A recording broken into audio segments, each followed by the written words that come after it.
It's time now for County-Wide, a presentation of Yavapai Broadcasting News. You'll hear about the interesting issues and happenings that affect all our lives. Here's today's County-Wide.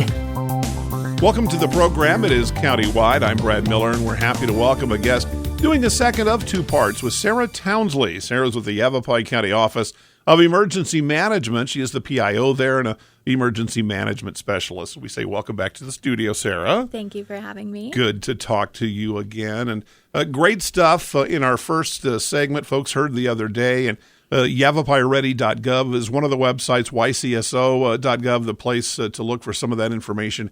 And we talked about the Genesis program, and that was a real eye-opener for the latest technology and the ways that the county and the emergency management department goes about protecting us and getting us prepared in the event of emergencies, wildfires, flooding, whatever those kinds of things may be. I want to talk to toward a number of things on this segment, beginning with the Ready, Set, Go, which has been established for a little while now. But for anyone who's not familiar, the Ready, Set, Go program, it's an old saying that every little kid on the schoolyard learns. So it's been co-opted to help with emergency management. Talk to me about that. Ready, Set, Go. What's it mean? Yeah, Ready, Set, Go. It's actually the all hazards evacuation steps that was adopted by Arizona. So it's 3 steps, and we encourage everyone in Arizona, whether you're visiting, on vacation, or you live here permanently, get to know. So Ready, you start by preparing for possible threats within your community, and technically we are always in Ready. Right now we're in Ready, unless we're in Set and Go. Right. Set, you want to maintain awareness of there's obviously possibly a significant threat in your area. Something is happening. Yeah. You may need to get ready to evacuate. You may need to start collecting your emergency kit, your pets, your papers, all that good stuff. And Go is you evacuate now. You listen to the alerting authorities. You follow their directions, their evacuation routes. You get the heck out. Yeah.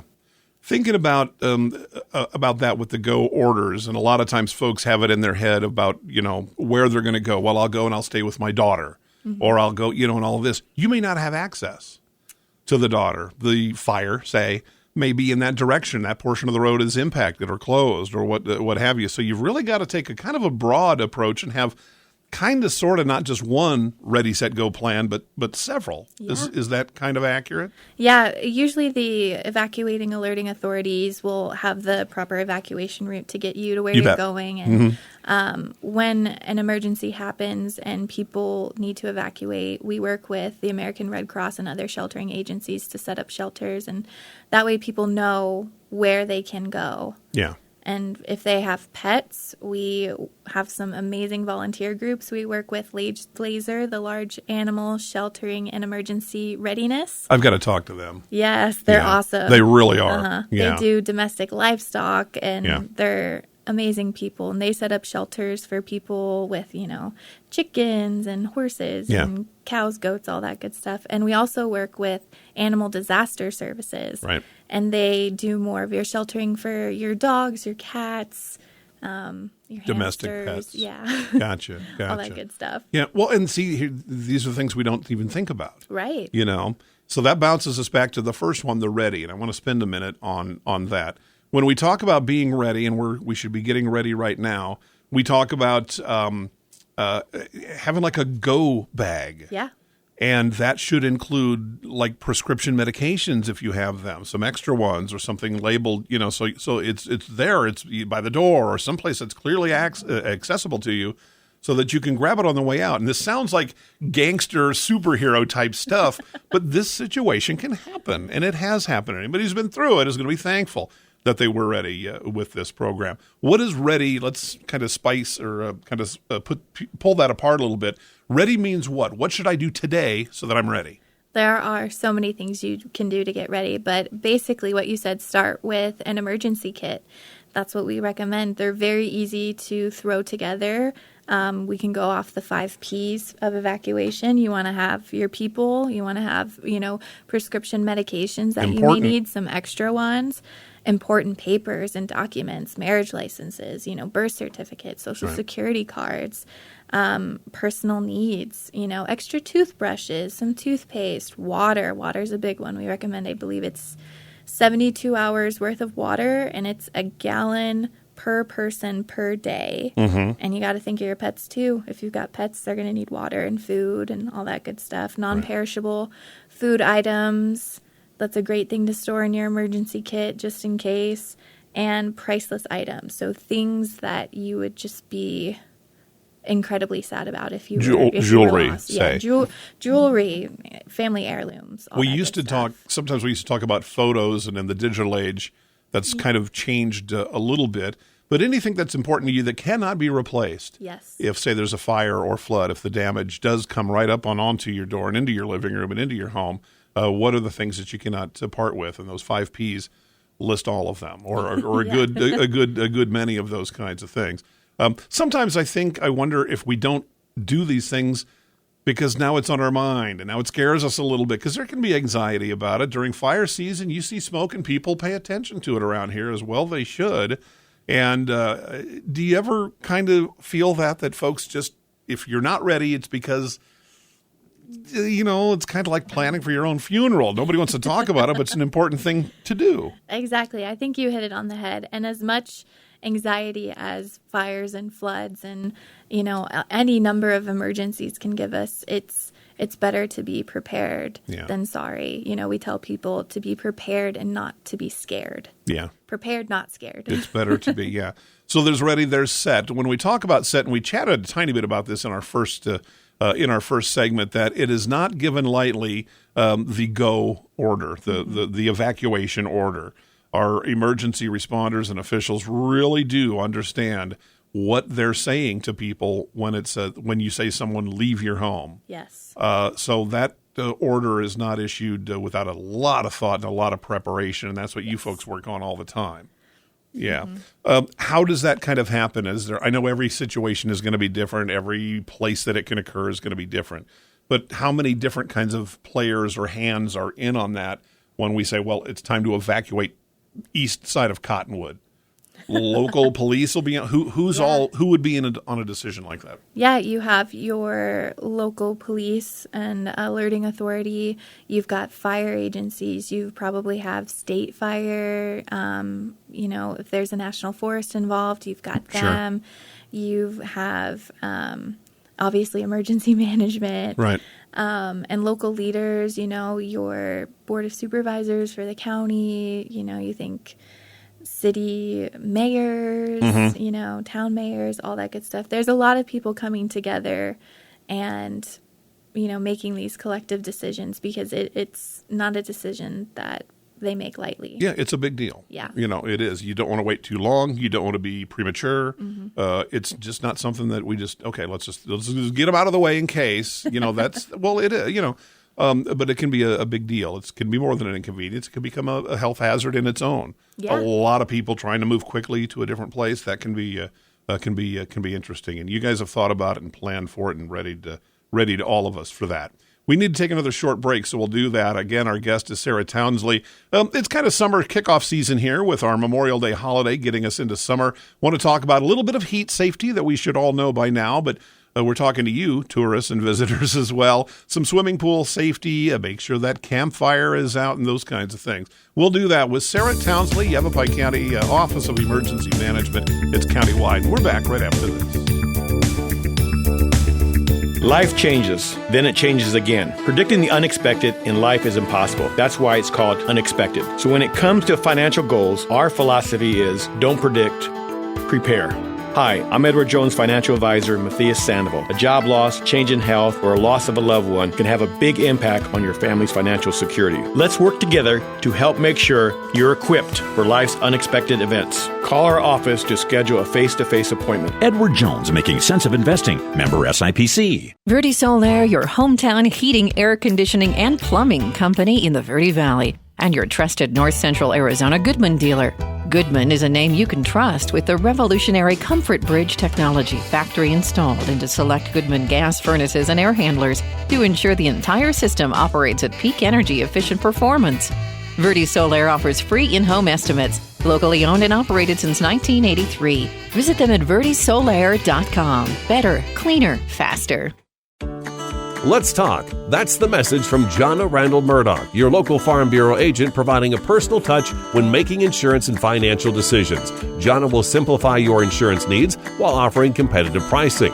Let's talk auto, home, life, and farm. Call Jonna at Farm Bureau today at 928-649-8686. Your Cottonwood Farm Bureau property and casualty insurance company. At Farm Bureau, they insure more than just farms.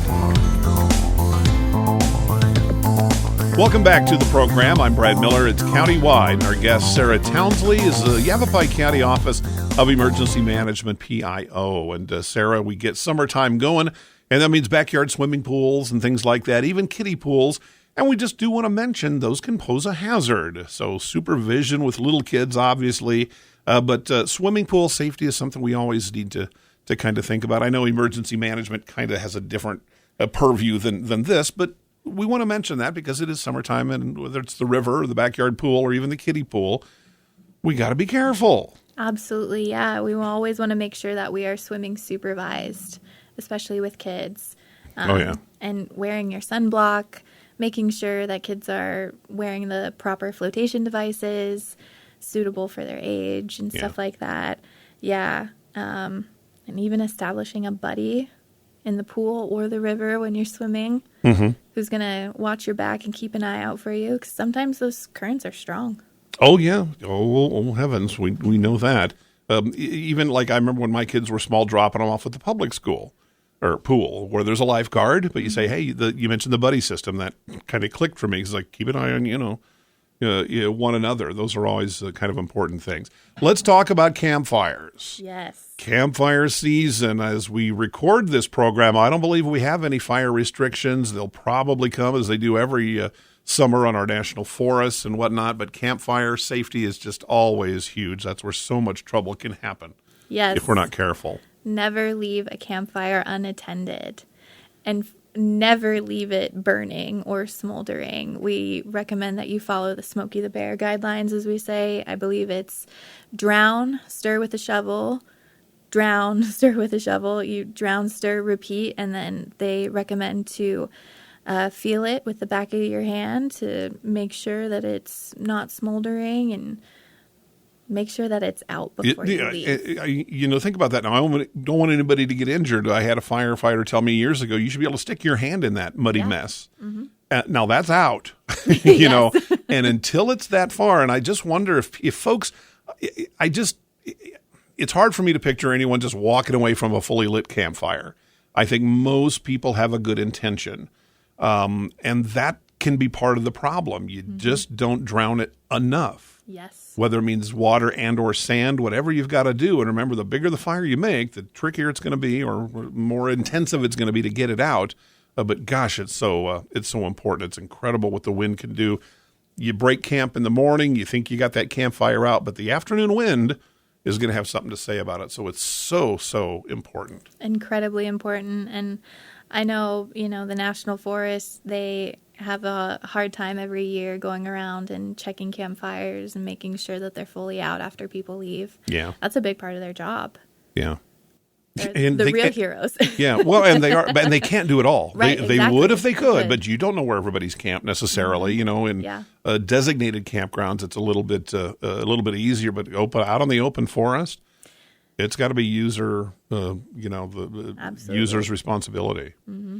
We talk about sometimes backyard fires with the chimeneas and things like that. That's a little more. And sometimes ashes get thrown in fireplaces. We think of that as more of a wintertime issue, but that's important too. Those backyard fires, safety with kids running around, cooking hot dogs and marshmallows and things like that.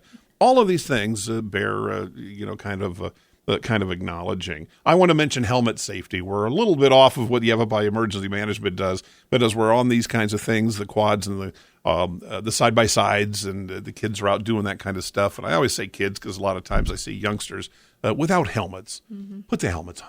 Put the helmets on. Wear them.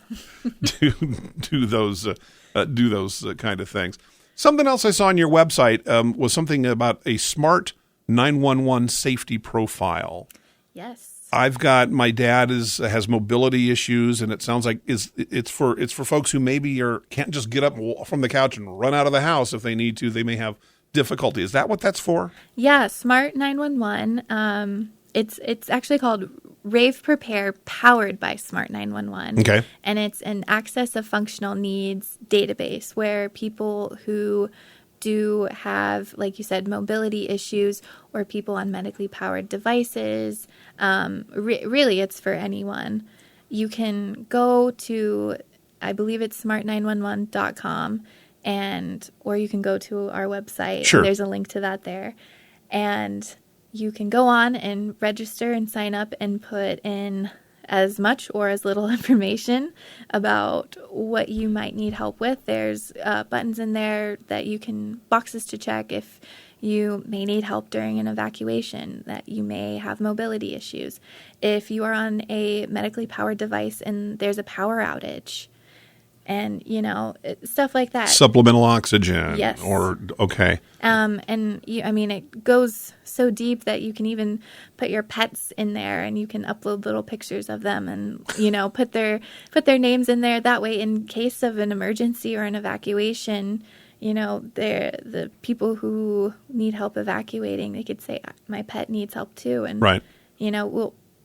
We'll have access to that information. It seems, especially like we mentioned at the top, folks worry about privacy and issues like that. And of course, we understand that. But especially if someone does have some kind of special needs, whatever they may be, and if they can't quickly communicate that to emergency responders, time is life. Yes. When that's happening, not only for the safety of the homeowner or who is ever in there, but for the first responders themselves. And if they know who you are and where you are and that you can't walk yourself, or if you have someone with mental issues where they're not going to respond in the same way as someone else might, it's really important and beneficial for the first responders to know that. Absolutely. Going in, and now they're looking for it, and they understand, and they can address it. So we would encourage folks, whoever can, and to take a look at that. And as Sarah said, enter as much or as little as you would like, but any heads up, any additional information you can give them before they even get to your door is going to be a benefit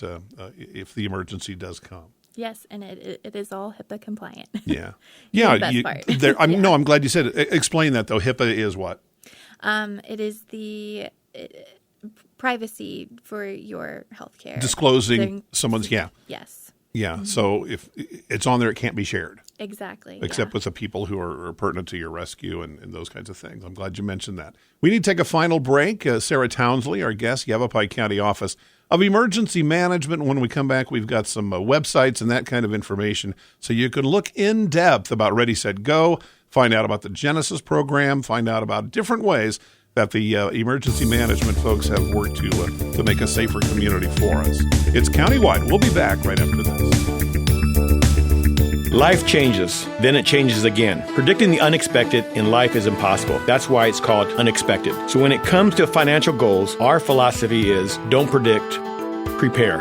Hi, I'm Edward Jones financial advisor Matthias Sandoval. A job loss, change in health, or a loss of a loved one can have a big impact on your family's financial security. Let's work together to help make sure you're equipped for life's unexpected events. Call our office to schedule a face-to-face appointment. Edward Jones, making sense of investing. Member SIPC. Verde Solaire, your hometown heating, air conditioning, and plumbing company in the Verde Valley, and your trusted North Central Arizona Goodman dealer.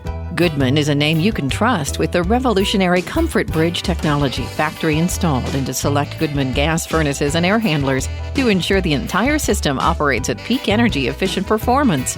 Verde Solaire offers free in-home estimates, locally owned and operated since 1983. Visit them at verdesolaire.com. Better, cleaner, faster. Let's talk. That's the message from Jonna Randall Murdoch, your local Farm Bureau agent, providing a personal touch when making insurance and financial decisions. Jonna will simplify your insurance needs while offering competitive pricing. Let's talk auto, home, life, and farm. Call Jonna at Farm Bureau today at 928-649-8686. Your Cottonwood Farm Bureau property and casualty insurance company. At Farm Bureau, they insure more than just farms.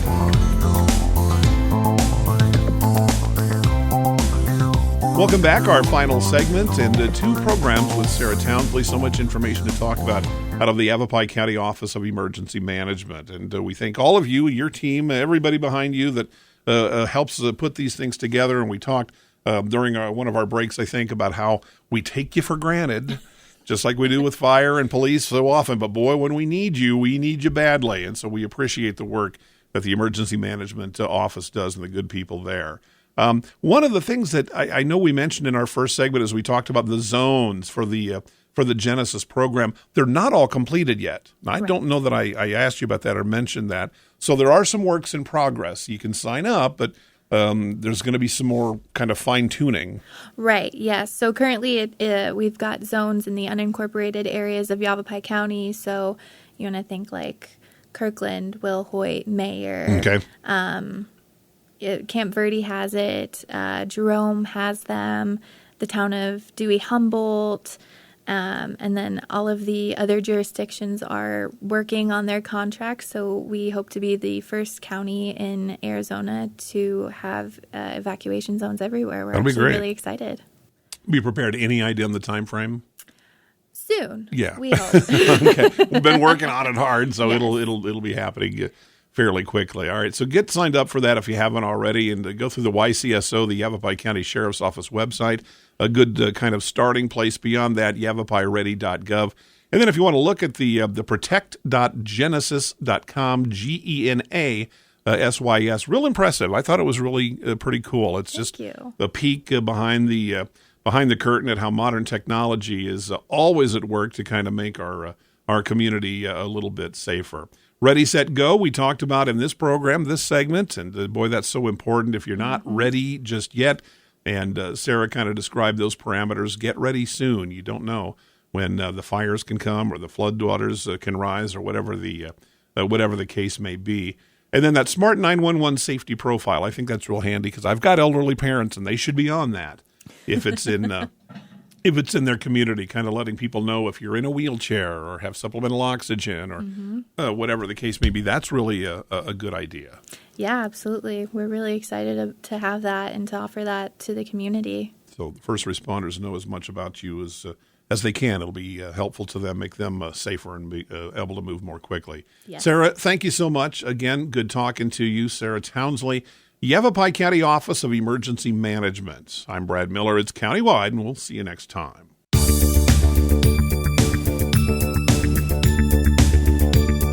This has been Countywide. Listen in each Tuesday and Thursday at this time. If you have a topic or guest idea that you'd like to suggest, email us, news@myradioplace.com.